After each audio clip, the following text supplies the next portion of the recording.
Hi everyone, welcome back to my YouTube channel. दोस्तों, मेरा नाम अभिषेक है और एक बार फिर हाजिर हूँ आपके सामने लेकर एक और लेक्चर।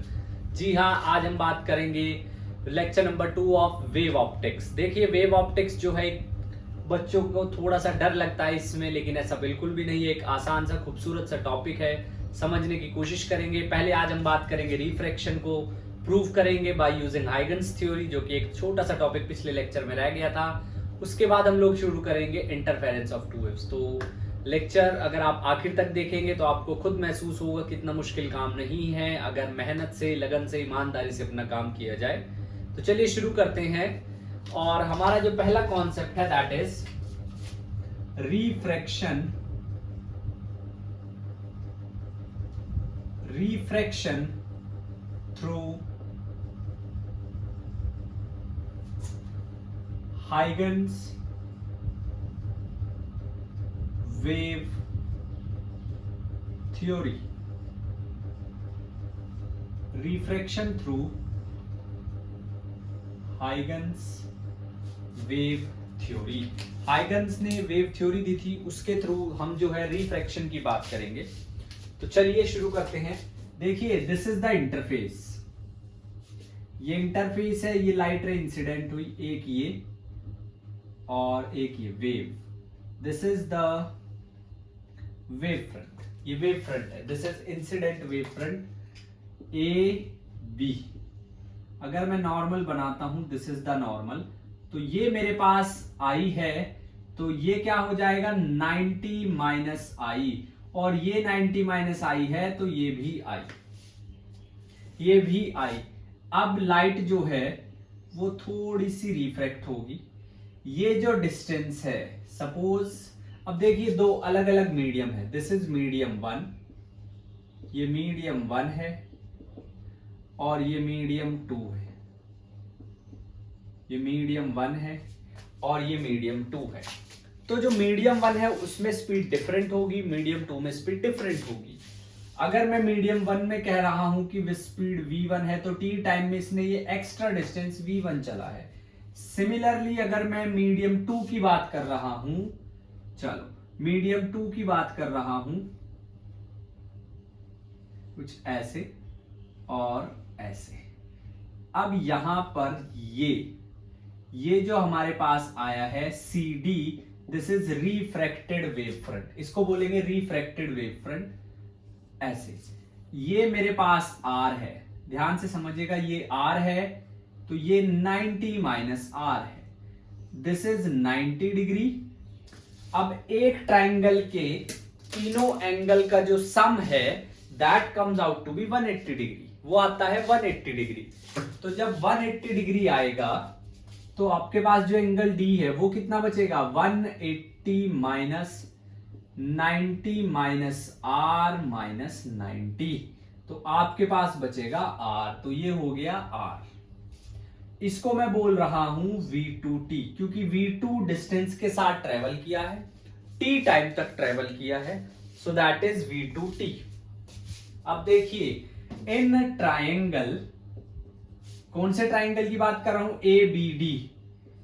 ABD में ये आपके पास ABD, this is ABD। In triangle ABD this is 90 degree, क्योंकि वेव फ्रंट लाइट जो है, मैंने पहले लेक्चर में बताया था कि लाइट जो है वो परपेंडिकुलरली ट्रेवल करती है। लाइट जो है वो परपेंडिकुलरली ट्रेवल करती है with respect to wave front. तो ये यहां पर 90 डिग्री है, दिस इज आई, ये 90 है, ये आई है, तो ये 90 माइनस आई।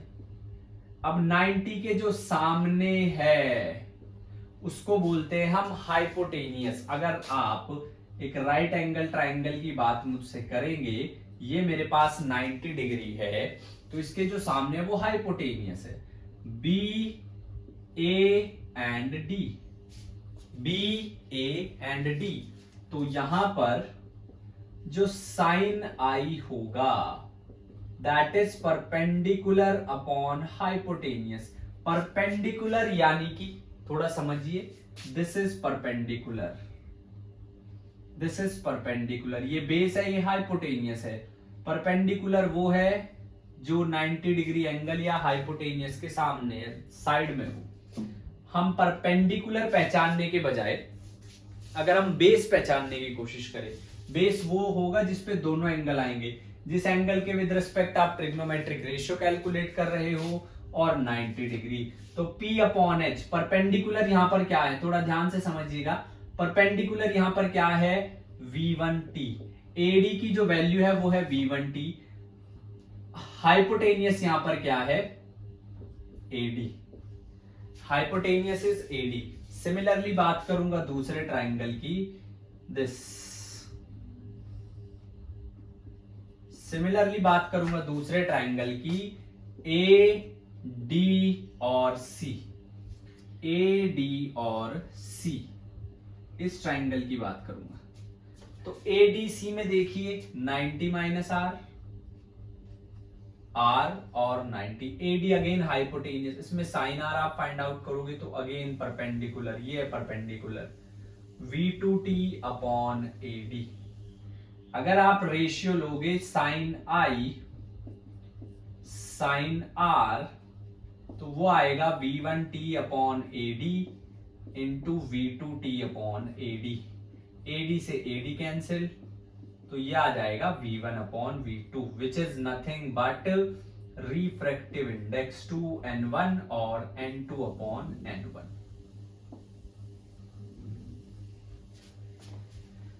तो डरने की घबराने की जरूरत नहीं है। देखिए इट वॉज वेरी इजी, बहुत आसान था, बहुत आसान था। हो सकता है एफर्ट्स अभी उस लेवल के नहीं हो रहे, लेकिन लगे रहिए एफर्ट उस लेवल के आएंगे। रिजल्ट एक दिन में नहीं मिलता, लेकिन धीरे धीरे काम करेंगे तो एक दिन जरूर मिलता है। इस बात का आप थोड़ा सा ध्यान रखें। अब हम शुरू करने जा रहे हैं इंटरफेरेंस। पहला लेक्चर अगर आपने नहीं देखा है, I must emphasize on it again and again. If you haven't seen the first lecture, अगर पहला लेक्चर आपने नहीं देखा है then please go and watch the first one, क्योंकि वहीं से बेस बनेगा। अगर आप नहीं देखोगे, कल किसी और एग्जाम के लिए आप प्रिपेयर करोगे तो फिर से आपको देखना पड़ेगा, because basics never fantasize about the advanced if you haven't clear the basics. Basics clear नहीं है तो एडवांस की तरफ जाने की कोशिश मत कीजिए, फॉलो मत कीजिए, फैंसी के पीछे मत दौड़िए। तो चलिए जी, अब हम बात करते हैं और topic number 2, that is interference of waves. Interference of waves.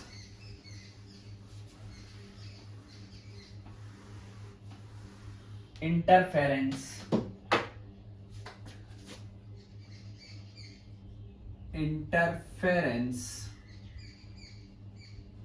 Of waves.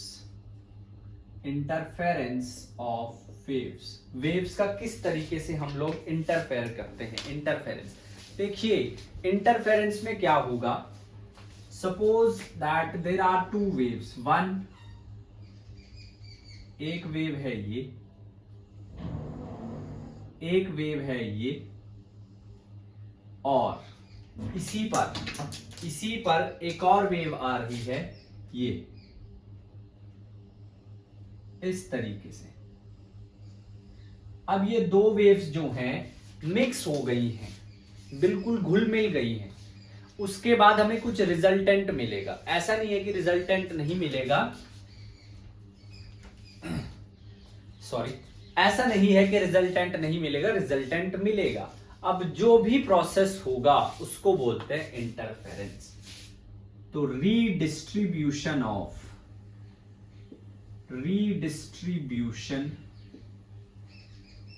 Of energy is known as interference. Redistribution of energy is known as interference. Energy का जो रीडिस्ट्रीब्यूशन है उसको कहते हैं हम लोग इंटरफेरेंस। देखिए दो केसेस के थ्रू आपको समझाने की कोशिश करता हूं। एक वेव ये है, एक वेव ये है, और इसकी जो इक्वेशन है दैट इज ए साइन के एक्स प्लस ओमेगा टी। एक और वेव है ये A1 के एक्स ओमेगा टी, और ये है मेरे पास y2 इज A2 साइन के x plus omega T.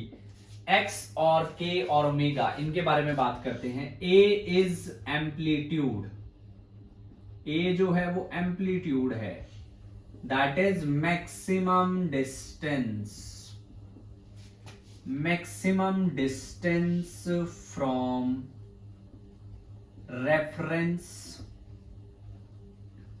Point, reference point के with respect maximum distance. k is, इसको वेव नंबर भी बोलते हैं और प्रोपगेशन फैक्टर भी, वेव नंबर या propagation factor, propagation factor, propagation factor. Second thing, it is equals to k 2 pi upon lambda, k 2 pi upon lambda.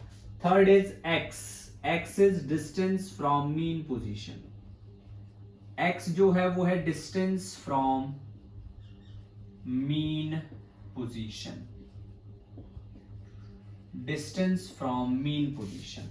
उसके बाद omega, omega क्या है? Angular frequency, omega is angular frequency, and t is time at any instant,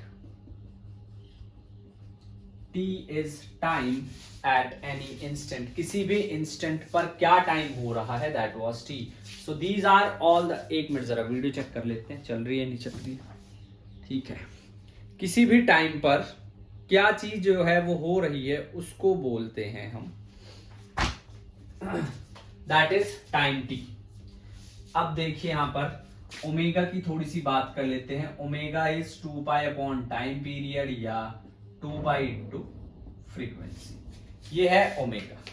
2 pi into time period या 2 pi into frequency, जी हाँ। दूसरी बात, अब जैसे मेरे पास दो वेव है, एक ये है, एक ये है। इसके लिए मैं इक्वेशन अगर लिखने जाऊंगा तो a साइन के x1 प्लस ओमेगा टी, इसके लिए अगर मैं इक्वेशन लिखने जाऊंगा तो a sine k x2 plus omega T, क्योंकि दोनों का जो डिफरेंस है मीन पोजीशन से वो अलग अलग है, दोनों का जो डिफरेंस है, दोनों का जो डिस्टेंस है मीन पोजीशन से वो अलग अलग है। अब दूसरी बात समझिए जरा, जो हमारे पास आर्ग्यूमेंट है किसका, साइन का, argument of sine is known as phase. भाई फेज की बहुत इंपॉर्टेंस है, इज नन एज फेज, उसको बोलते हैं हम फेज। यानी कि अगर मेरे पास कोई इक्वेशन है a साइन के एक्स माइनस ओमेगा टी, तो इसमें ये जो के एक्स माइनस ओमेगा टी है, this is phase, this is phase. अभी आप दो वर्ड सुनेंगे बहुत ज्यादा जो यूज होंगे, number 1 phase difference, number 2 path difference. Phase difference is difference with respect to angle, path difference is difference with respect to distance. तो देखिए जैसे मेरे पास फॉर एग्जांपल दो वेव है a साइन, इन्हीं की बात करते हैं, k x1 plus omega t, y a sine k x2 plus omega T, के x2 plus omega t.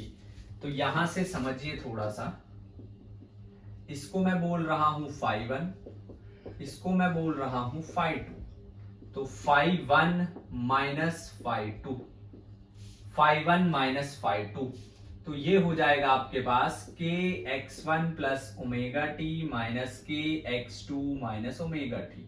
Omega t से omega t cancel, del phi की आपके पास वैल्यू रहेगी k of x1 minus x2, तो डेल फाई जो बचेगा that comes out to be k del x। और अगर आप इसको थोड़ा सा और ओपन करेंगे तो 2 pi upon lambda into del x, ये बहुत इंपॉर्टेंट रिलेशन है, ये बहुत ही ज्यादा इंपॉर्टेंट रिलेशन है। और मैं ऐसा इसलिए बोल रहा हूं क्योंकि कभी कभी आप जब आगे क्वेश्चन करोगे, किसी भी कॉम्पिटिटिव एग्जाम के लिए आप प्रिपेयर करोगे या कर रहे हो या करना चाहोगे, तो वहां पर आपको पाथ डिफरेंस गिवन होगा, आपको फेज डिफरेंस निकालना है और उसकी हेल्प से फिर आप रिजल्टेंट इंटेंसिटी फाइंड आउट करेंगे। चलिए, ये था relation between phase difference and path difference. Relation between phase difference and path difference, ये आपके पास एक रिलेशन आया है। जल्दी से इसको नोट कीजिए, स्क्रीनशॉट लीजिए, वीडियो को पॉज करके स्क्रीनशॉट ले लीजिए, फिर आगे बढ़ते हैं। नेक्स्ट समझिए अब, जैसे कि if I have two waves, अब दो वेव्स हैं, एक ये है और एक ये। इसकी इक्वेशन है y is equals to a sine kx plus omega t1। इसकी इक्वेशन है y a sine kx plus omega t2। इस तरह की इक्वेशन है। तो यहां पर थोड़ा समझिए, तो देखिए जरा, अब अगर मैं यहां पर phi1 माइनस phi2 करता हूं तो यह आएगा मेरे पास kx plus omega t1 minus kx minus omega t2, और यहां से phi1 की माइनस phi2 की वैल्यू क्या आ जाएगी, ओमेगा t1 माइनस t2, यानी कि डेल फाई की वैल्यू आ जाएगी ओमेगा डेल टी, यानी कि del phi is 2 pi upon t into del t. ये रिलेशन है फेज डिफरेंस और टाइम डिफरेंस के बीच, फेज डिफरेंस और टाइम डिफरेंस के बीच, दिस इज द रिलेशन। अब ये बातें हमने आपसे पहले इसलिए बताई हैं ताकि अभी जो भी हम करेंगे आपको एकदम से समझ आए।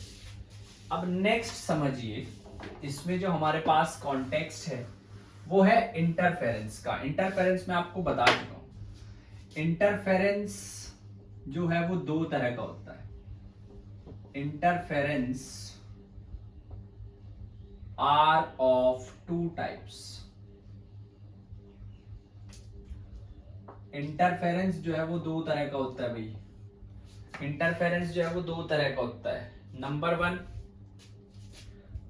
Constructive interference. Number 1 is constructive interference. Constructive interference. अब पहले थोड़ा सा कंस्ट्रक्टिव इंटरफेरेंस के बारे में बात करेंगे। जो कंस्ट्रक्टिव इंटरफेरेंस है, व्हेन क्रस्ट और trough of one wave falls on crust or trough of another. Crust or trough of one wave fall on crust or trough of another. आपके पास कुछ इस तरीके से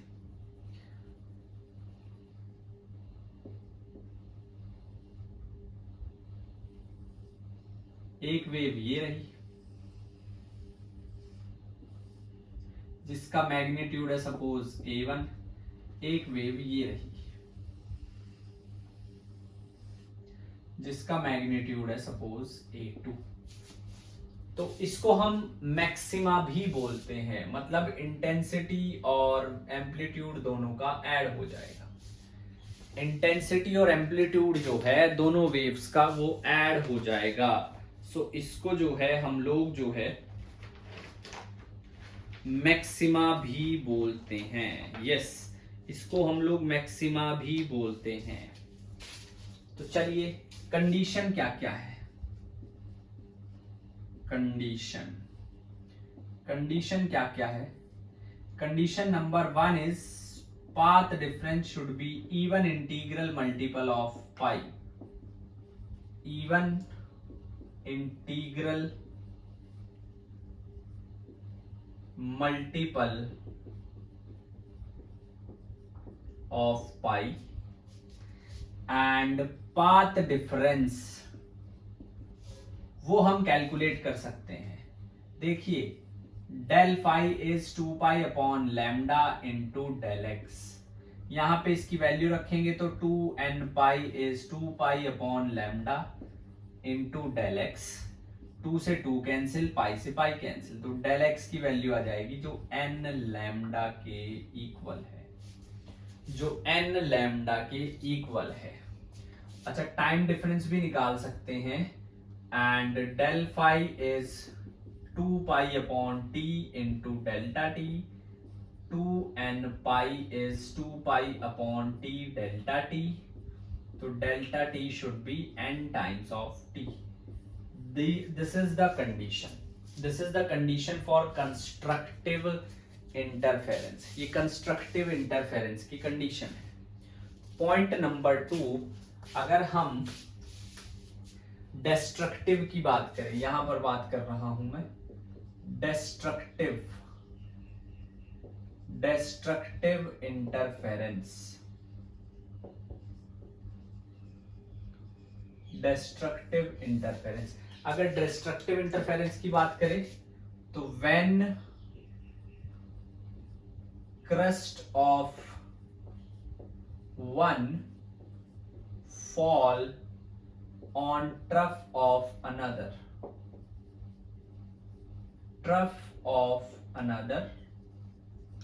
then we got the destructive interference। उस time पे हमें मिलता है destructive interference। कैसे? एक वेव ये रही, दूसरी वेव ये रही, इस तरीके से we get the destructive interference। पहली कंडीशन क्या है? Phi should be 2n plus 1 pi, odd integral multiple.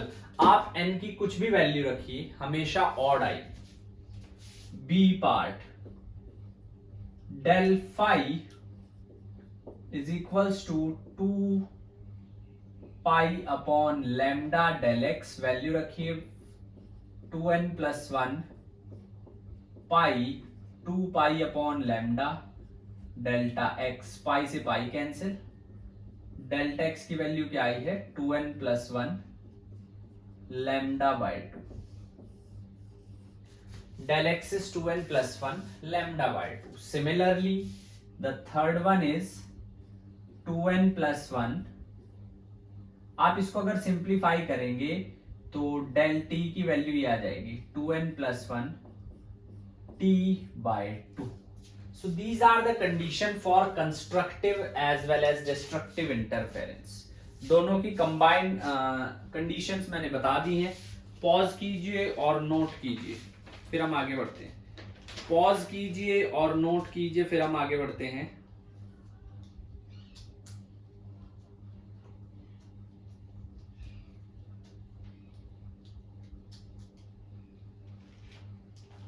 चलिए अब नेक्स्ट देखिए,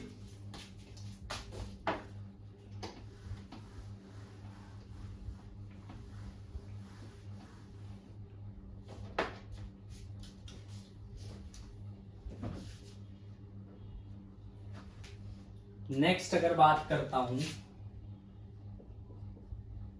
तो coherent source.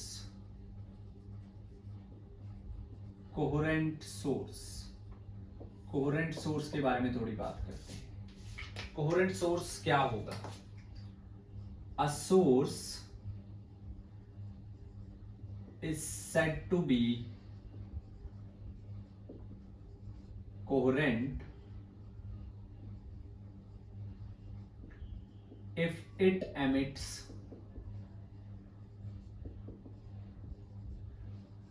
light of same frequency, same wavelength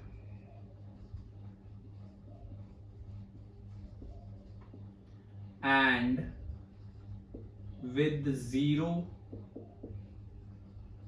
or constant phase difference.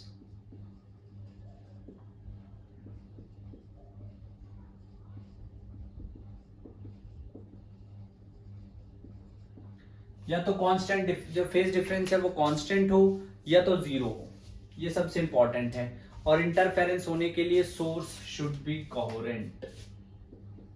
In order to observe interference pattern,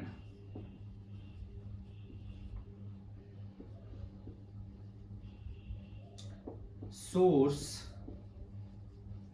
must be coherent, source coherent होना चाहिए। अगर मेरे पास दो वेव्स हैं like this, y1 is a sin k x1 plus omega t1, y2 is a sin k x2 plus omega t2। आप phi1 minus phi2 calculate करोगे तो ये आ जाएगा k x1 minus x2 omega t1 minus t2। अब आप देख सकते हैं phase difference depends on time. यहां से phase difference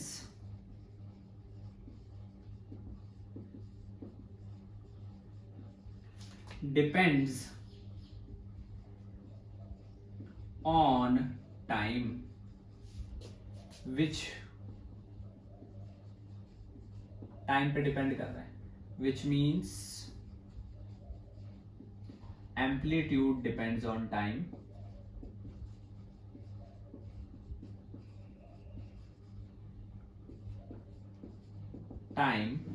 so the interference pattern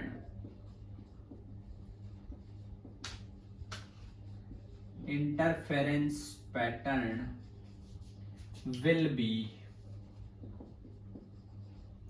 unstable। Interference pattern will be unstable. जो इंटरफेरेंस पैटर्न है वो अनस्टेबल होगा, जो इंटरफेरेंस पैटर्न है वो अनस्टेबल होगा। सो देखिए जी, पढ़ाई आपको करते रहना चाहिए because study is very very important. Acharya Chanakya ने भी कहा था कि जब जब सफलता का रास्ता होगा वो हमेशा किताबों से होके गुजरेगा। So make sure you should study. वजह ढूंढिए आपको पढ़ना क्यों है। ये नहीं होना चाहिए कि पढ़ाई में मन नहीं लग रहा है तो नहीं पढ़ना है, पढ़ने का मन नहीं कर रहा है तो नहीं पढ़ना है।